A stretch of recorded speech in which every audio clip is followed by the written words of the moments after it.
Welcome to our experiment, the 100-Person Project. Simple questions for 100 people.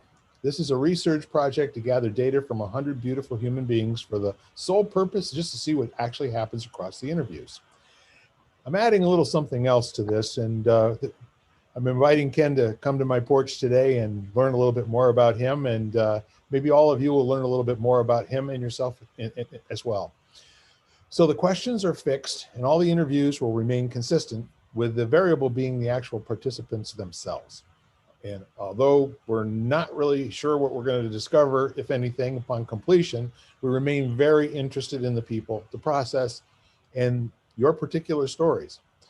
So you'll get to know our guests through the interview, so let's go ahead and dive in. What is your full name? Kenneth John Caputo. And what is your favorite nickname that most people don't know? I don't think I really have a favorite nickname. I haven't had very many nicknames, but the one that most people won't know would be Kenny. And because that was probably only used by people who knew me when I was under the age of 25. So you know someone that's known me for multiple decades if they use that name. I like it. So Ken, when did you first notice what color hair you had? That's an interesting one. I don't know that I noticed. I kind of remember someone noticing it and me noticing them noticing it. You know, when I was little, my hair was a lot lighter. It was kind of, you know, like almost blonde when I was young. So someone just talking about hair and then realizing, oh yeah, you know. But yeah, I don't remember like looking in the mirror and thinking about the color of my hair. It was more through someone else's perspective, I think. Was there an age when you think that might have happened? Does it kind of stick you in a particular place, or maybe 4 or 5? I would guess. You know, somewhere in there where you just kind of, you know, I don't know, becoming more conscious of interactions with others. And actually thinking about it, it probably was around that time because I was at a young age. I became very aware of other people in my life, and just recognizing that that's something that you can't take for granted. Mm-hmm. So, yeah. So what is your favorite thing to do to intentionally waste time? To intentionally waste time. That's an interesting one. Right now, probably playing this silly game called Gardenscapes. It's like it's one of the. I'm not really much like, I don't play video games or any of that kind of stuff. I love to read and move and exercise, and you know, but all of those things I think I would call them productive leisure. Yes. So that's, you know, I mean, sometimes I'll watch a show or something. You know, if I just need to decompress, like I'll watch a silly Netflix show, but yeah, that's just one of those, like, you can play it on your phone or whatever, and it's kind of like puzzle solving, and then you earn points and build these gardens or whatever. And so, yeah, that would probably be my time waster. Yeah. We owe it to Bill Gates. We can thank him for putting solitaire on Windows all those years ago. Yeah, actually I did. Yes, I can remember. Yeah, if I had downtime sitting at the computer and playing that was a big one back in the day. Yep. For sure. And I don't know literally anyone that doesn't do something, you know, whether it's Candy Crush or, you know, everybody's got something, and there's the dopamine factor is one thing. And then it actually is, there's a competitive juice that gets fired up in it. You know, when you've got something that you have to best, you know, you have to make something happen in a particular period of time, or, you know, it's problem solving. So it actually puts wrinkles in your brain, they say. Yeah. And it's kind of, I just like the mindlessness of it, because it, you know, when everything's sort of intention, like meditation, you know, is an intention thing, and, you know, reading is an intention thing, and conversation and dialogue is you know, so that's like completely senseless and it's like Ben and Jerry's ice cream. It's an indulgence. Yeah. It makes the world a little different, but not necessarily better, right? Yeah. Yeah. I think it makes it better. It has its place. It's just, it's like everything else, it's in moderation, but you know, 100%. yeah. What's your favorite movie to watch alone? Um, so I've always been a big fan of action movies. Um, However, I think if I were to pick a movie that I love to watch alone, it would be The Secret Life of Walter Mitty with Ben Stiller, Yeah. and just the the process of him just kind of being this invisible person who has these unexpected, extraordinary kind of events happen in his life through his own choices with no real knowledge of how to do it or resources. He just kind of navigates as he goes, and people move in and out to help. And, it's just really, it's just a cool premise behind it. And I love the way he delivered the role. So, Sure. so that would be one. If I was just going to sit and watch something just to kind of connect, that would probably be it. Yeah. Great.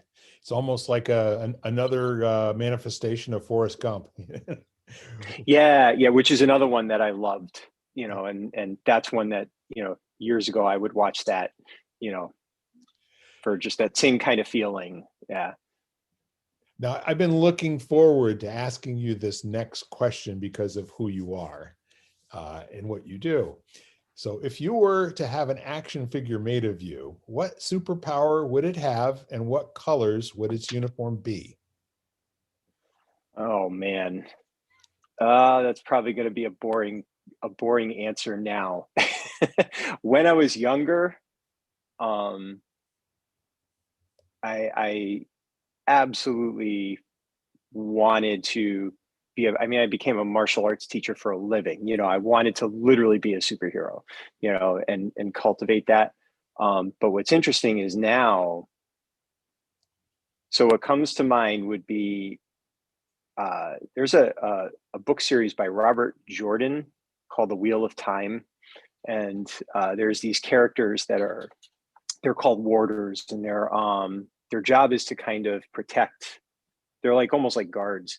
They have this cloak that just blends into the background. Yeah. So it really keeps them from being noticed. And, that's kind of, to me, I love the idea of not being noticed and amplifying other people's and empowering other people's contributions. So like the superpower would be helping other people find their superpowers. And I know it sounds kind of silly, but I just all the things in business and teaching and everything, that's what I love. So more than cultivating something for myself now, which I kind of did for a lot of years anyway, Yeah. it would be just watching other people flourish in that way and being sort of invisible, but not invisibility. I don't need that, just blending, I guess, blending into the background, you Yeah. know. Since we have time in grade together, I'm not surprised at that answer at all. So, what did you want to grow up and be when you were 5 years old? Superhero. Yeah. No, I mean, it was like, I think that I was attracted to anything that would give me this sense of being able to be accomplished and strong and powerful. And, I don't think there's any one really profession that stood out. But it's not at all surprising that I ended up, a large portion of my life, leading as a martial arts teacher, loved being in the infantry and working up to sergeant, and, just liked leadership roles that kind of had that, I guess you could say, warrior mentality, Yeah. although my perspective on what that is dramatically different from what it was back then. But yeah, I mean, it was something along those lines. Did you consider that that was going to be an upgrade from how you considered yourself when you were 5? No, no, not at the time. Just something to strive for, right? Yeah, yeah, and it was just, and like I grew up loving comic books and, reading a lot of fantasy and science fiction, and especially attracted to the idea of, you had this hidden gift that became unlocked, and then you were able to step into some role of, power and responsibility, and create change, through your actions, have an impact through your actions. So yeah, so I think that was always there, even from when I was little. It Yep. was just your understanding, and the reality of how that expresses itself obviously changes as as you get older. Hopefully it does. I know for some of us, maybe not so much. Yeah. So Ken, what is your greatest accomplishment? So that's an interesting one too. I don't think there's really any one thing. There's been lots of things. But I think it would be recognizing that I feel like I could die satisfied, like just all the little things over all the years, all the mistakes, all the setbacks, all the failures, all the successes. I feel like I've done enough that although I'd love to live another 50, 70 years, live way past 100 or whatever. I feel like I've planted enough seeds that if it had to end now, I'd be okay with that. Although it's not what I would want, So but yeah, it's kind of funny because it used to be, again, like winning a trophy, or, winning a point series in mountain bike racing or something like that. But those things are also fixed. And I felt over the last decade, I didn't want to be held in place by something in the past that was accomplished, and technically everything up to the moment of our next breath is now in the past. So so it's more like just reflecting on all the little choices you have at those moments when, I don't know, you could be a jerk to someone and you choose not to, or you let go of something that had value to you because it was just time to do so. All those things just lead you to who you are right at this moment. And how are you feeling about that? If it all Sure. ended right now, could you could you be okay with that, or would you have mountains of regrets, or or things left undone, that kind of thing? Yeah, 100%. So I'm wondering, would you describe where you're at as being, comfortable in your own skin or self-satisfied? How would you language it? um be satisfied sometimes, happy mostly, and grateful always. Well you know done. I'm not, yeah, I'm not over. There's a lot to do, and it's like an itch, that sometimes gets very difficult to scratch, especially the last couple of years with, just all the changes that the world has gone through. Sure. But in, finding happiness for the most part in, the circumstances you in, and being human, that's something that's going to come and go. But tremendously grateful, Good. for all the experiences that have happened along the way. Yes, I totally get it. No question about it. So who is your favorite person to listen to? John Fritz, my mentor. Yeah. And I'm still listening to him every day, even though he's passed on. He's no longer physically with us.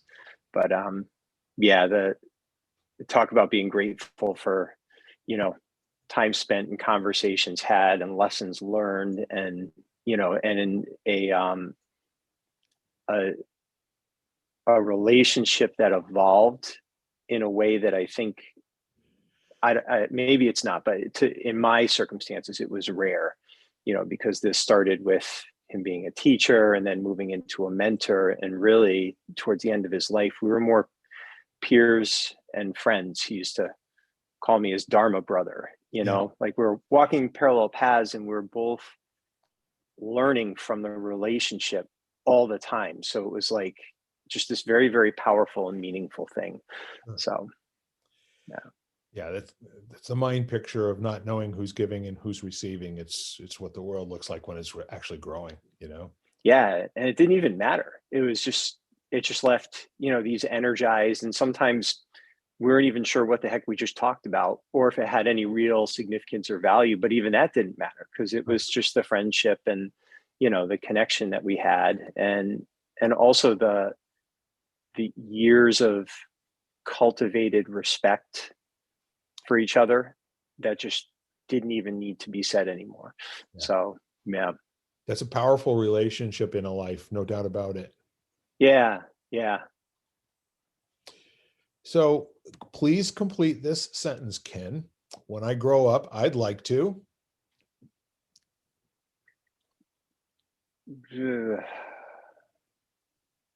Huh. Continue to see the world with eyes filled with childlike wonder. I don't think I really like the idea of growing up. You know, there's so many, you know, it's like you got to kind of shift, to me, the way you view that, because I think I have a little bit of a skewed perspective that means you become fixed, you know, Yes. in either, you know, like an assumption of being wise in certain ways or deserving of certain things, or having grown past the need to do things, you know, instead of just staying curious and engaged and just remembering it's new all the time, over and over again, you know. It's kind of interesting that you say that, because if I were considering who I thought would make a better Peter Pan, you or Robin Williams, it would probably be you on all fronts. The swashbuckling, I can do anything kind of a thing, you know, it's kind of who you are for me. So, what is the most important thing in life to you right now?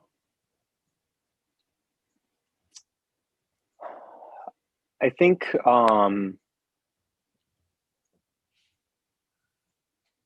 just staying open to contributing in a way that helps a global realization of human potential. And it, you know, like it's just, we're in such an interesting place. And I feel like, you know, it's that whole, I mean, you've heard me say it many times, you drop a pebble, make ripples, you know. So we all have this pebble, meaning some contribution, some gift, and all we have to do is let it go. And when it hits the surface of the water, you trust the ripples will spread. And I feel like for all of us, the more of those contributions we're willing to release, the more we can create value, you know, that's going to ripple outwards. So, and it just feels like right now, you know, so I've personally spent a lot of years practicing and cultivating, and I feel like I've just been preparing Sure. for almost 35 years for whatever, I don't even know what I'm preparing for, but just the opportunity to really, really, you know, in the martial arts, sometimes you say an ounce can move 1,000 pounds. It's like just that one little bit of pressure that tips something, Yeah. you know. And so I think it's just, it's that, you know, just the important thing to me is being prepared to contribute however that chooses to express itself, and doing it over and over again, faster and faster and faster, until I drop. But not from exhaustion, but just because. Yeah. It's just when your time's your time, you know. So I have a follow-up to that, based on what you said. If I understand you correctly, the action on your part creates this ripple effect that actually makes the world on a global basis a better place for people. How do you think it shows up as it's traveling to that ultimate ideal destination? How does it get transmitted from person to person to person to person? Well, the so the three cornerstones, there's actually two sets of three. So like in our martial arts school, there were, you know, we always viewed any business that I've been a part of creating over the decades has been, you know, the whole idea was it to be a resource for the community in which it resides. So it dynamically interacts and creates value. And then, you know, because we worked with families so much, it was being an ally and an advocate for families, for children and adults. And the third thing was to be an educational facility. So, and that kind of evolved to over time as we did things like Quester's Way. It was about designing environments that encourage meaningful human connection, empowered learning, and the simple joys of the present moment. So, so to me, that's, you know, I feel like designing businesses which creates something that allows people to kind of interact, but it also gives you a little bit more control over design and how the decisions you make, letting that expand out. Like, I mean, I'm still committed to 100 Questers Ways to start with, you know, globally. So, and again, you go back to my superhero thing, all that really is creating a space where teachers can teach and students can learn. And I'm not controlling any of it, just creating an environment where they can teach things in a way that's learning centered, and everyone can be a student and trust the fact that they're capable of learning whatever catches their curiosity. And they can also quit if they change their mind, and no one's going to punish or yell at them for that, you know? So I love the idea of that idea spreading out, and then, you know, people stealing it and doing it their own way, and, you know, just let it replicate like a virus. Awesome. So, what would you like to leave in the world after your life is done? I just hope that maybe it shifted a few more degrees to the positive. You know, that's all. It's you know, that whole thing, just leave it a little better than you found it. That would be enough. Yeah, I don't really care about legacy or anything like that. It's just it'll continue on however it continues on. So you just do your part to, you know, come from an intention place of shifting it in that direction, and won't it be interesting to see? Yeah, absolutely. So that's 12 questions. And now I have the baker's question for you. You know, when you go to a bake shop and you order a dozen rolls, if it's a good baker, you're going to get a 13th one. So I'm giving you a 13th question on our porch here today. So what is the thing that most people misunderstand about you? I think, you know, I've led sort of a dynamic life, you know, been on the stage and teaching and competing and leading and all of that. And I'm actually really kind of introverted and sensitive and uncomfortable with being the center of those things.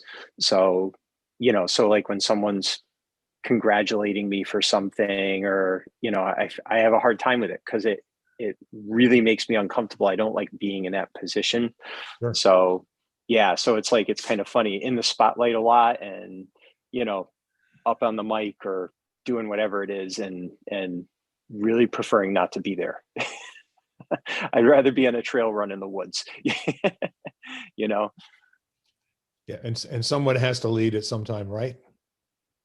Yeah, yeah. And I enjoy it. Like I enjoy teaching more than anything, you know, but I enjoy teaching I enjoy the result of the teaching, I guess would be a better way of putting it. So watching, you know, watching someone just excel at something, and, you know, having worked with them and knowing the potential was there, and then watching it get realized, you know, through their own efforts and actions. I'm like addicted to that. So that just is so exciting. So my favorite thing to do is teach the teachers, because now, you know, the more empowered they become, the more people they impact, and it just spreads and spreads and spreads. So yeah. That's wonderful. That completes all of my questions for you. Do you have any questions of me? Oh, well, I just had really one question, which was, what are, you know, you're going through this 100-person project here. What would you like to see on the other end of it? Like what kind of value are you looking for this to create? Or is it just a grand experiment and we shall see? Well, it would be disingenuous to say that it's just something I'm doing.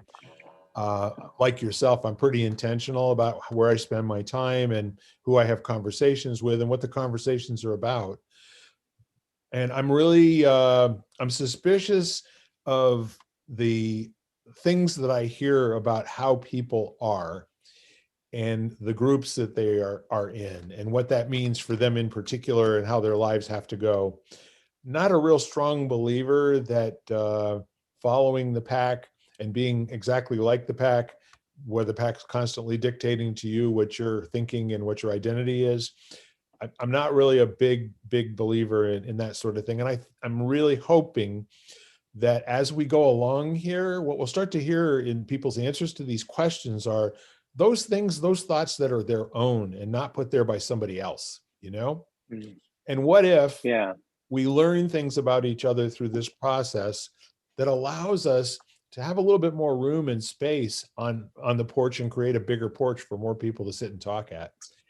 I ultimately would love to see, like yourself, people that get lit on fire and then grow like weeds, you know, Mm. have a life that's determined by their own inquiry and questioning and curiosity, and see where that takes them. Does that make sense? Yeah. Yeah. Yeah. It's interesting. I've been playing with this idea the last few years of spilling over, Yeah. and, and the idea of just looking at how often people are depleted and then trying to do more, Yes. which, exhausted, instead of, like that whole, put your own oxygen mask on first. If you fill yourself up to where you have more joy than you can handle, now everybody else it spills over onto other people, and you don't have to lose anything. It's like you've just created a, a river, that just flows. So, and then that led to the question of what do you want to fill yourself up with? So instead of what do you have to give up or let go of, or, so yes, this is kind of cool, because it sounds like that's what it is. You'll help people through these questions recognize how they're filling themselves up. And then by nature of that, the more abundance you create in your own life, the more potential that is to impact people around you. It's a beautiful thought. And in Yeah. my experience, it all comes from curiosity. That's a very powerful Yeah. word, and you and I use that together an awful lot. But what if the answers to all the questions you have in life are not important? What if the only question that needs to be answered is the one that you now need to learn how to ask? What if? Mm. So I think, I have a suspicion how it's going to go. I'd love to be proved right or wrong. I don't really care. I just want to interact with 100 people and learn more about them and learn more about myself. We're not on this earth for a very long time. And what a neat thing it is to be able to share space with another person for a half hour, 45 minutes, and just really Yeah, enjoy the time. I Thank you. agree. That's a great question. I really appreciate it, my friend. You're welcome. Anything else? Any closing remarks? No, just, live your best life. Best day Why ever. not? That's right. Best day ever. Best as you Exactly. can, just for today. Yeah. Yep. Well, thank you very much. And thanks for helping me with my project and helping me with my quest to get an answer to the question that I don't know yet. I appreciate it. Very well. Bye for now. Thank you. You've been listening to Simple Questions for 100 People, part of the Exvadio Podcast Network. You can find every episode at exvadio.com/podcasts, the Apple Podcast app, Google Podcasts, Spotify, iHeartRadio, and wherever you find podcasts.